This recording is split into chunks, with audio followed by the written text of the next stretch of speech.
Mic check 1 2 1 2. Mic check 1 2 1 2. We are live. Yo, it's time for a quick morning bill with Baba Amin. You know what I'm saying? Let me do what I got to do. Let some folks know that we in here. It's been a minute. You know what I'm saying? It's been a minute. I'm excited. I'm energized to be on this morning. Energized to be on. Yo, if you jump on and you waiting for me to get started, it's all good. All I need you to do is holler at me in the comments. Say what's up. I want to speak to you. You know what I'm saying? I want to hear you. You have a voice. You know what I'm saying? And if you have a black-owned business, put it in the chat. You know what I'm saying? Put it in the chat. Just give me a second here to do what I got to do. You know what I'm saying? Let me do what I got to do and send this message out because I want people to hear it.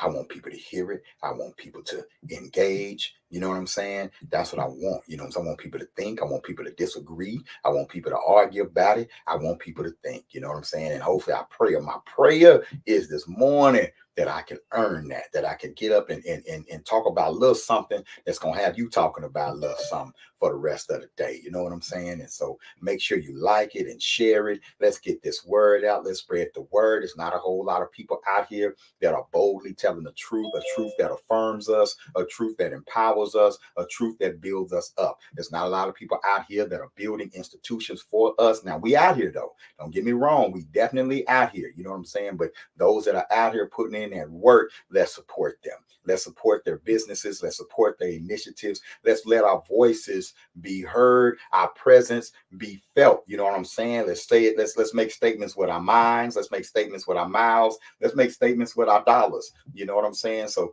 let's get out here. Let's do our thing. I know a lot of y'all on the grind this morning. You know what I'm saying? I pray you having a magnificent day out there on the grind. I pray that you have a magnificent and powerful day out there getting it in, chasing your dreams, chasing your goals, achieving your dreams, achieving your goals, building something powerful for yourself, something powerful for your family, something powerful for your children. You know what I'm saying? And speaking of building something powerful for your children, before I get into my topic today, I got to pay some bills. What's up, Ebony Noir? How you doing? Proud and powerful Uhuru Academy parent right there. Ebony Noir. Man, tell you something. Our children are geniuses. They come from geniuses too. And that's one of them right there. You know what I'm saying? So what's happening, sister? I got to pay the bills right quick. Man, and let y'all know what we got going on here at the Uhuru Academy. What's up? Greetings, esteemed Black homeschooling parents. Baba Amin here, and I'm here to let you know that it's time to take charge of our children's education like never before. Yes, it is. And I have exciting news for you. The Uhuru Academy online K-12 private school and homeschool partnership is here to change the game. And we're enrolling. That's right. Listen up. Our curriculum is proudly African-centered, empowering young minds with knowledge that celebrates our rich heritage, our roots, and our greatness. Yes, you heard that right. We have students from all corners of the world, and our vision is to create a generation of leaders who are visionary, confident, and empowered. Yes. Black homeschooling parents, let's unite and give our children the gift of an education that fuels their pride, elevates their potential, and ignites their passion for greatness. Visit us at uhuruacademy.com to secure your child's position at the Uhuru Academy, the premier partner in empowering our leaders of tomorrow. That's right. Peace. Hey, no joke. We are enrolling right now. UA Online, I believe, is the greatest live online education experience for Black children in the world today. All right. Our model, our approach that we've crafted over the years. I was looking at some online classes that I did back in 2016. You know what I'm saying? I'm looking at how much we've evolved from then. You know what I'm saying? It feels good to be a trendsetter. It feels good to be pioneers and visionaries and not worrying, you know what I'm saying? Looking to the future. You know what I'm saying? So when we began to offer our live online classes and developing that program, by the time COVID hit and everybody had to go online, we were already ready. You know what I'm saying? We were already ready. So shout out to our Uhuru Academy parents who have trusted us over the years. I mean, Ebony Noir is in the comments right now. I think Sovereign is in what? I think his second year with us, you know, doing a great job, you know, and so the proof is in the pudding, y'all. I ain't really got to sell you nothing. Education should sell itself. You know what I'm saying? So go check out Uhuru Academy online. Those of you who are ready to liberate your children from the public school system, there are no excuses. No matter where you are in the world, you can attend the Uhuru Academy. Shout out to our families in Accra, Ghana, doing their thing this year as well. You know what I'm saying? So that's what's up. We're going to get into our topic in a minute. You know what I'm saying? We're talking about be careful what you normalize, right? Be careful what you normalize. And I appreciate that comment right there, Ebony Noir. I got to put that up there. Best decision that she's made. Best decision that she's made, enrolling her son in the Uhuru Academy. You know what I'm saying? Peace, black man, Robert Rolo Knox. You know what I'm saying? Funky Town in the house, hometown, home team. You know what I'm saying? Good to see you, brother. Good to see you. You know what I'm saying? So yeah, y'all, we are doing our thing. But before I get into it, I got to hit you with something else. You know, we got to pay the bills, baby. We got to pay the bills. And the cool thing about the Uhuru Academy, I haven't asked y'all for a donation yet. I'm offering y'all services. I haven't asked you for a donation yet. I'm offering you services, right? And what you're seeing right here, y'all, is our latest offering, the Uhuru Academy Global Black History course. All right, y'all, it's time. All right, it's time to learn our history. And for those who haven't studied in a while, it's time to refresh. We need to learn who we are, where we come from, and we need to understand our greatness. And the way that we teach history, the way that we teach our history, I know there's no audio on the video. I just want y'all to see the visual. The way we teach history at the Uhuru Academy is in an affirming way. Number one, we don't start our history with slavery. You know, our ancestors were never slaves. They were enslaved, right? And we take you all the way back to the beginning of humanity. Right? We take you back to the earliest civilizations, right? Kings and queens and accomplishments in science and math, right? That our ancestors made to give us ownership of this thing called the human experience. You know what I'm saying? It's, man, each class is action-packed. Each class is full of energy. This energy I'm embodying right now, that's the energy that we take you on when you're on this journey.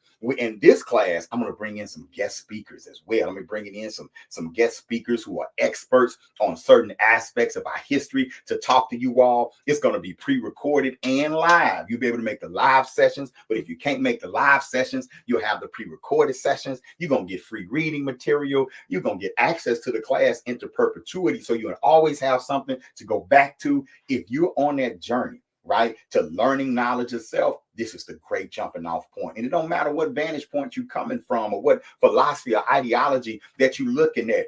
This is a great starting point. We've had Christians come through our class, Muslims come through our class, Black Hebrews come through our class, Moors come through our class. They didn't feel no contradiction. They just came in, looked at the evidence, and got a launching pad from which to do their thing. Because most importantly, what we want you to come away from the class with, an attitude of taking action. An attitude of taking action, because we need more people out here taking action. You know what I'm saying? And that's going to bring me into my topic and say, finally, right? Y'all, we got to be careful what we normalize, right? We have to be careful about the behaviors that we decide to make normal and then take ownership of and call it Black culture and say we doing it for the culture. We have to be careful about what we normalize because everybody's watching, right? And this world is built off of definitions. Whole conflicts are fought because of definitions. I mean, look at the conflict going on between Israel. Excuse me. Look at the conflict going on right now between Israel and Palestine and the Palestinians, right? When Israel is justifying its genocide, it justifies it by trying to control the definition of a Palestinian. You hear conservative Israelis and other Israelis jump on and say, y'all don't understand, they're a vicious people. Y'all don't understand, these Palestinians are uncivilized. Y'all understand, there are no innocent bystanders amongst the Palestinians. You see how hard they fight to dehumanize the people that they're killing. Because if you can convince the world that these people deserve to die, right, then you can get away with it. I mean, you can go back to World War II when the United States dropped an atomic bomb on Japan. Do y'all ever think about that? Like, do y'all ever think about the fact that only one country has ever dropped an atomic bomb on another country, and it was this one that dropped the atomic bomb on Japan to end World War II, and they came home and threw a parade, but they blew up men, women, and children, and they basically said we at war. So they basically redefined what war is. Like war is no longer has to be fought between soldiers. I can go and I can just blow up your mama, and all is fair. And it killed over 100,000 people in one swoop and came home and had a celebration. Be careful what you normalize. Be careful. And we should care. We should care whether or not genocide is being normalized because we're on the genocide list. Our ancestors got here as a part of a genocide, a mass displacement, a mass murder that we call the Atlantic slave trade, that we call slavery in America. That was a genocidal act. That was a war crime of epidemic proportions. But the United States was able to get away with it because they controlled the definition of who they were enslaving. They convinced the world that we were not people.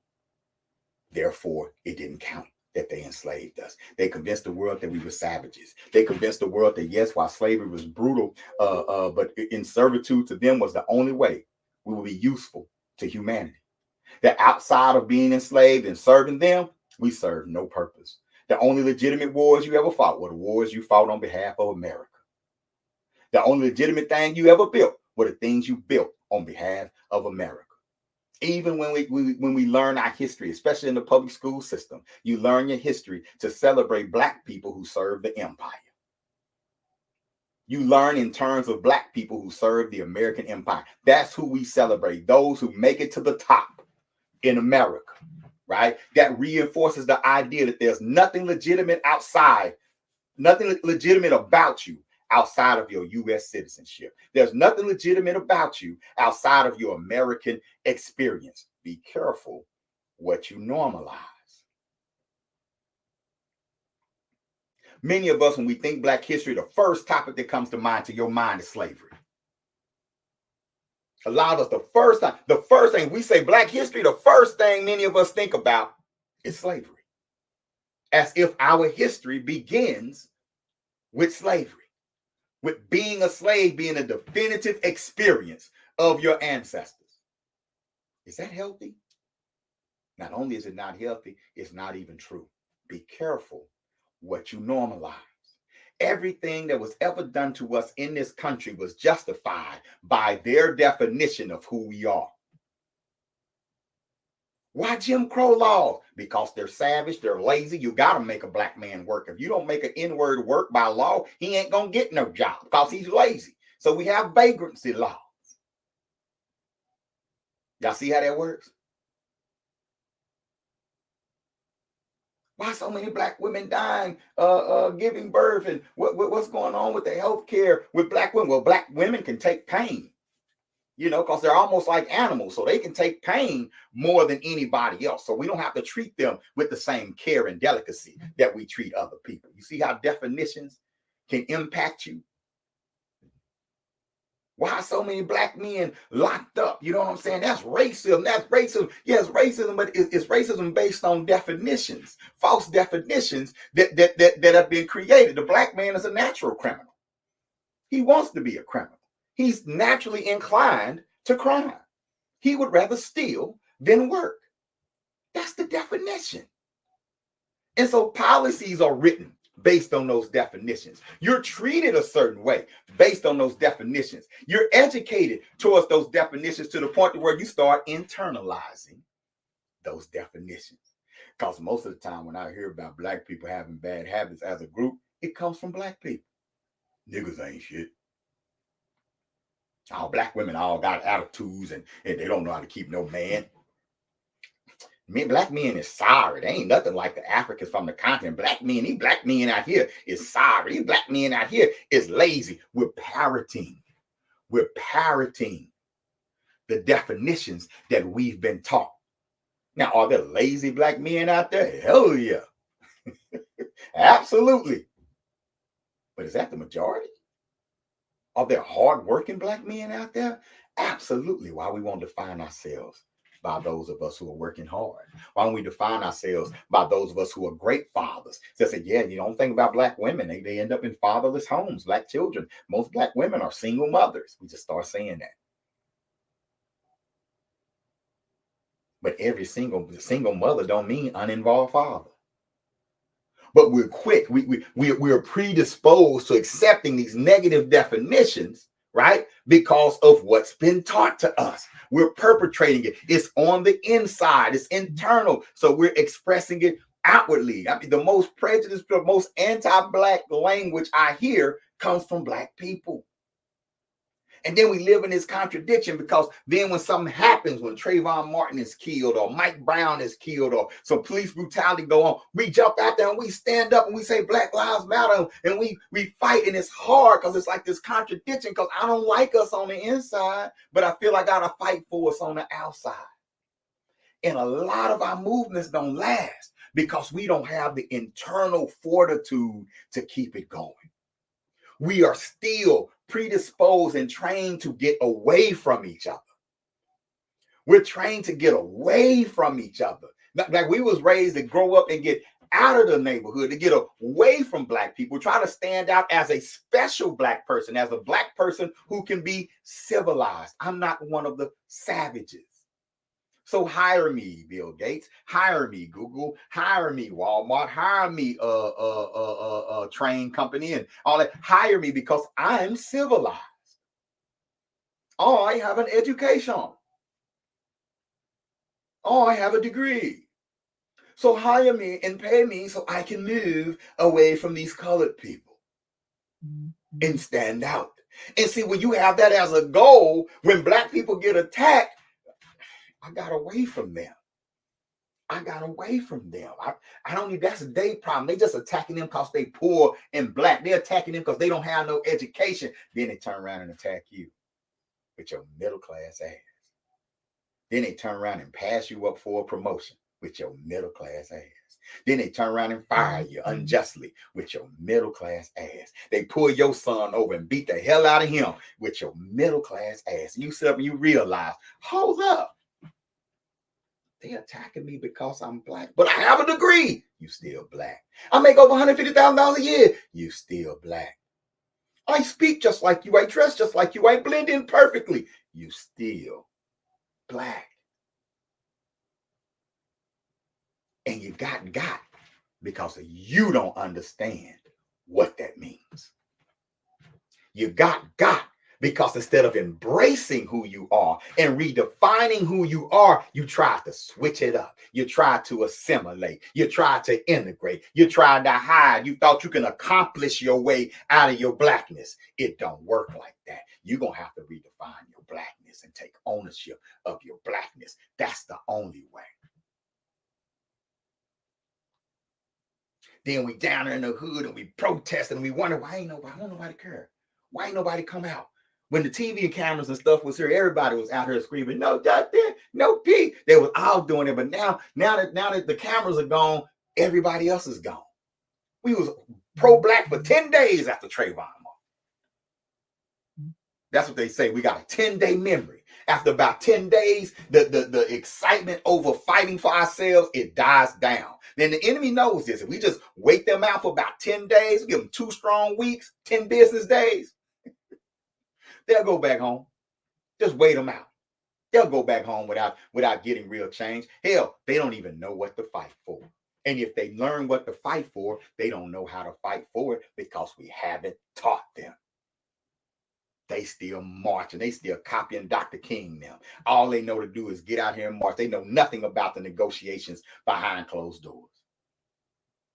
They know nothing about prevention. They don't know nothing about being at the school board meetings. They don't know nothing about being at the city council meetings. They don't know how to form a citizens coalition, a unified front politically and take over their towns locally. Man, they could even be the majority population in their town and not run it.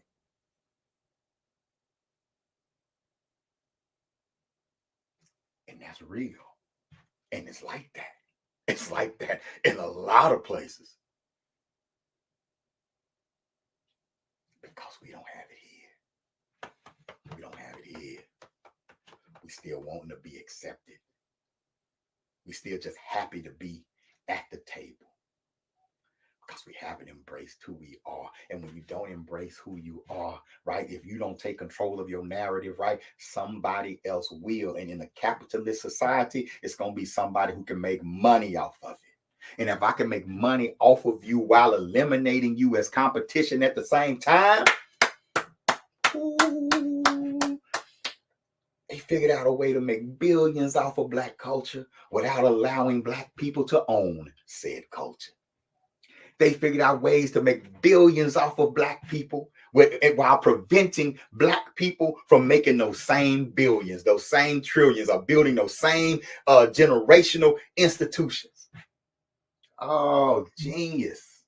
They've learned how to take your genius and turn it into their fortune. Because they taught you that freedom is acceptance. So whatever they normalize, whatever they help you normalize, they're normalizing behaviors in your community because it makes them money and keeps you from becoming competition. Meg Thee Stallion is going to make a lot of white people a lot of money, but she'll never be their competition. She ain't been educated to be that. She's been educated to exploit herself and call it freedom.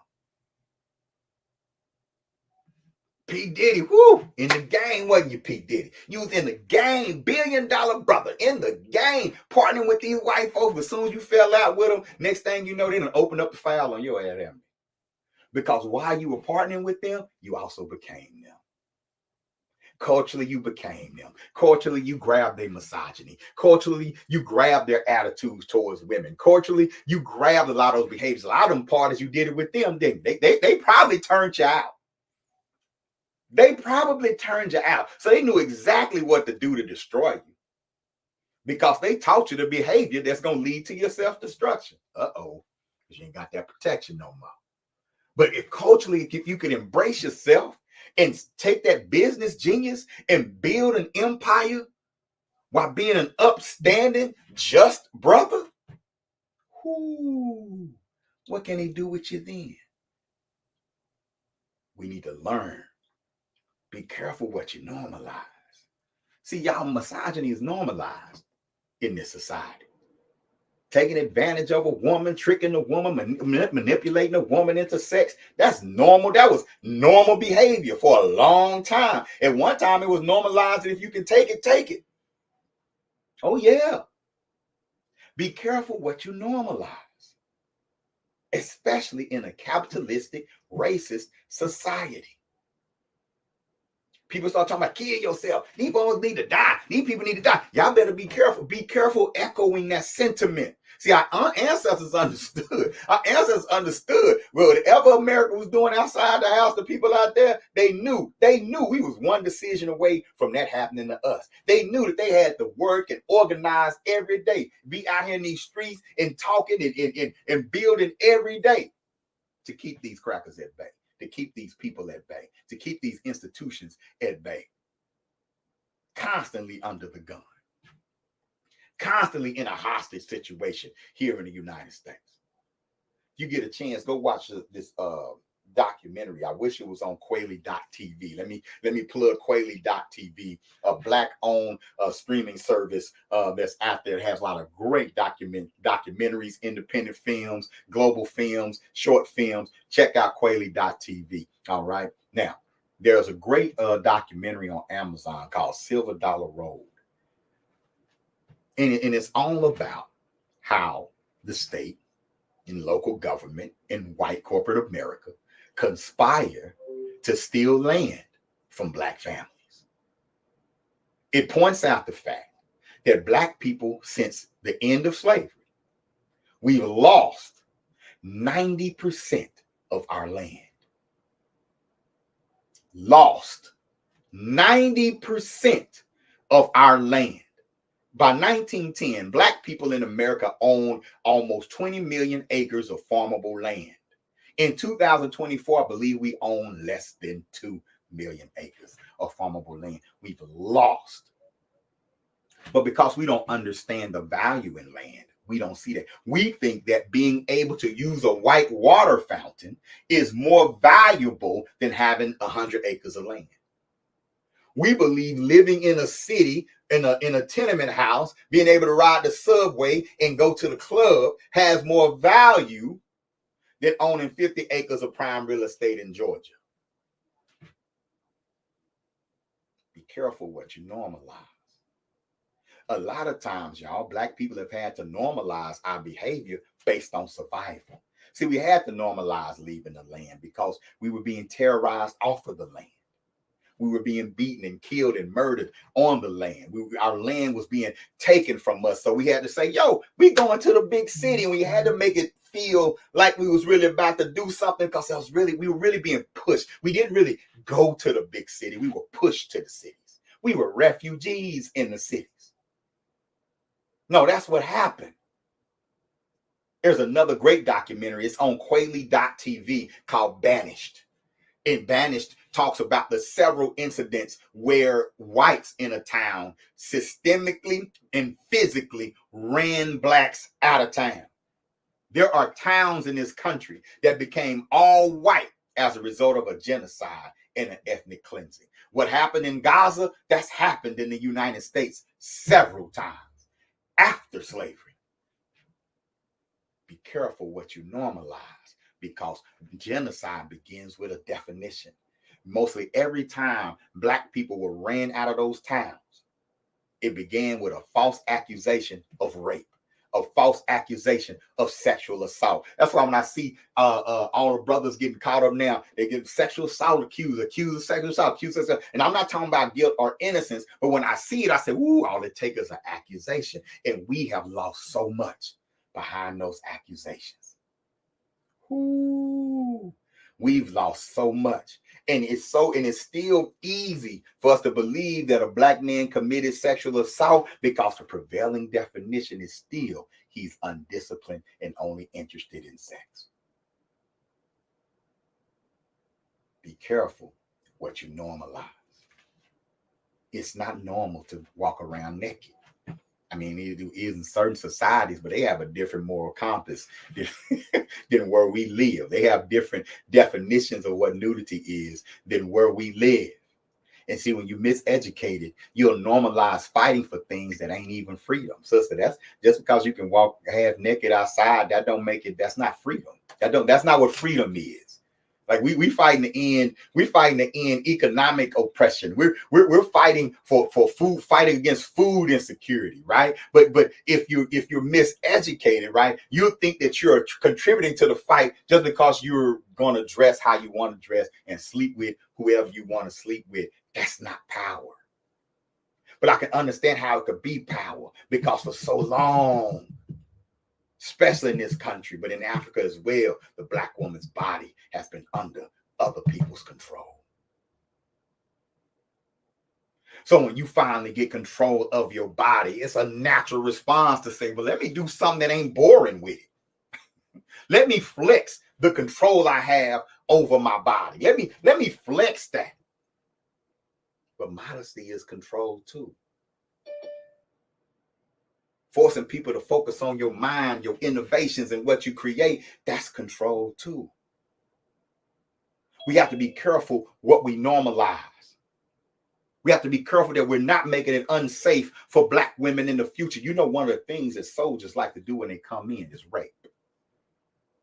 Imagine what would happen if a Black community was occupied. Imagine what would happen if a Black community was occupied by a military force.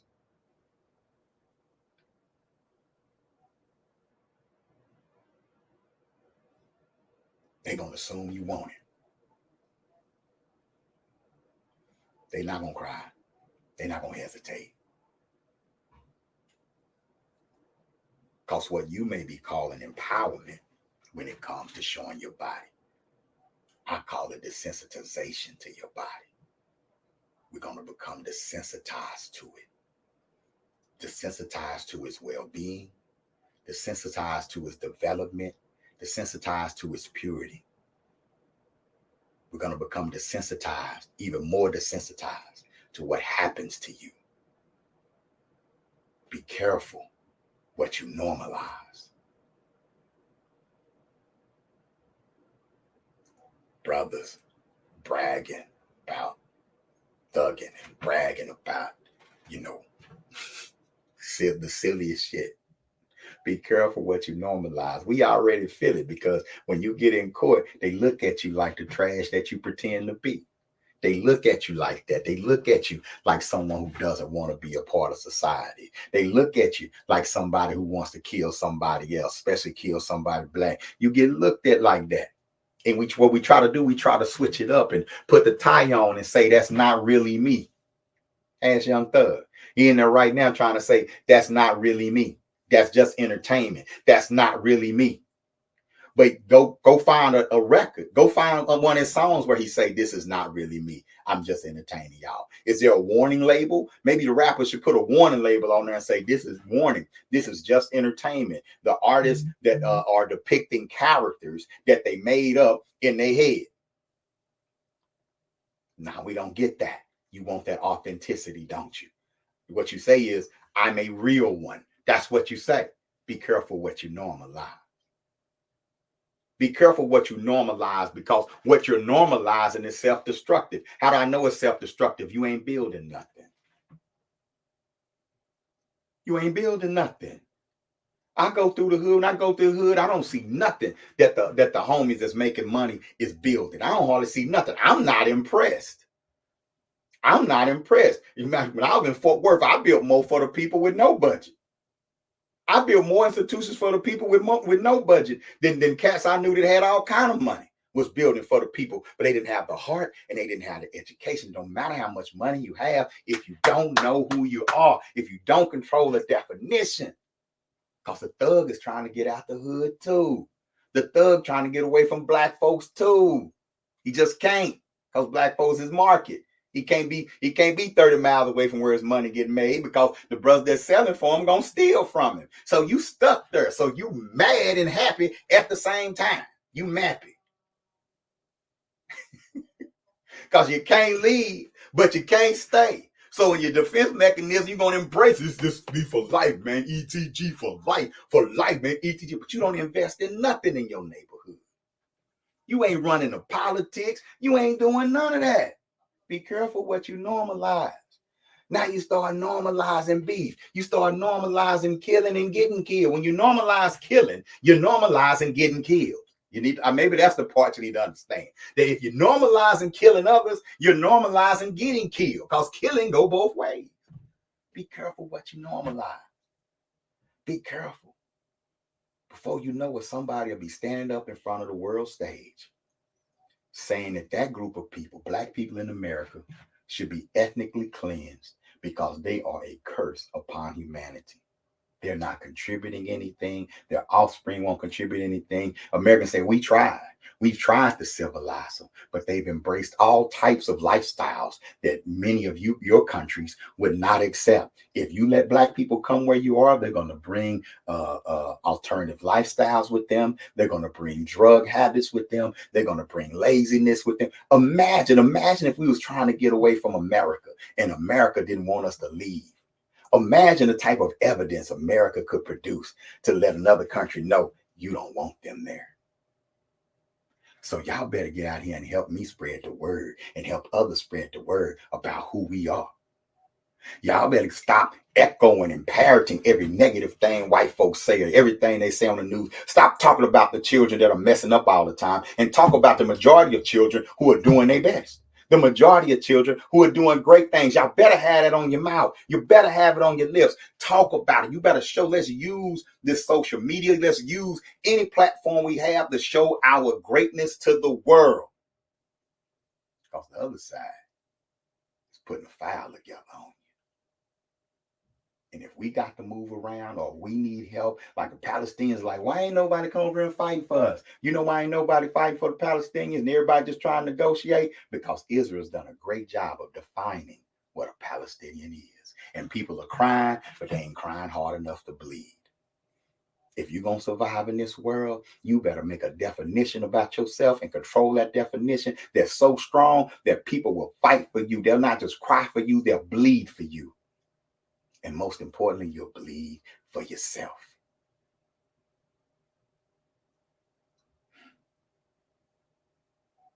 Proof is in the pudding.